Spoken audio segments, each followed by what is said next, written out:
Hey guys, welcome back to the channel. In today's video, we are talking about Revolut's Lounge Access feature, a super convenient way to add a touch of luxury to your travel experience, whether you're flying for business or leisure.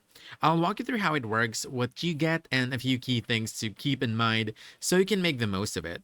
So, alright, let's dive in.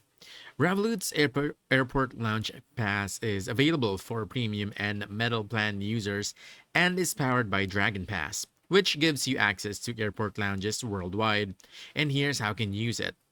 You want to open the Revolut app, go to the Rev Points tab at the bottom and select lounges, then lounge passes. From there, you can already browse available lounges, purchase passes, and generate a QR code.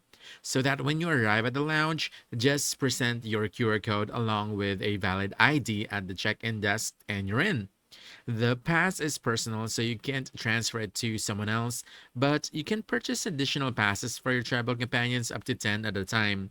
The best part, lounge passes never expire, so if you don't use one on this trip, you can save it for the next. And each lounge offers different amenities and rules, which you can check directly in the app. These might include snacks, drinks, Wi Fi, and even showers, perfect for freshening up during long layovers. Most lounges allow a stay of about 2 to 3 hours, so you want to make sure to check those details before heading in. One important thing to note, lounge access depends on availability. Some lounges might be full or temporarily closed, so it's always best to check the app before purchasing your pass. Overall, the Revolut Airport Lounge Access feature is a fantastic way to upgrade your airport experience, turning long waits into relaxing, productive breaks with just a few taps on your phone. That's it. So if you found this video helpful, don't forget to hit that like button, subscribe for more quick guides, and I'll see you in the next one. Thanks!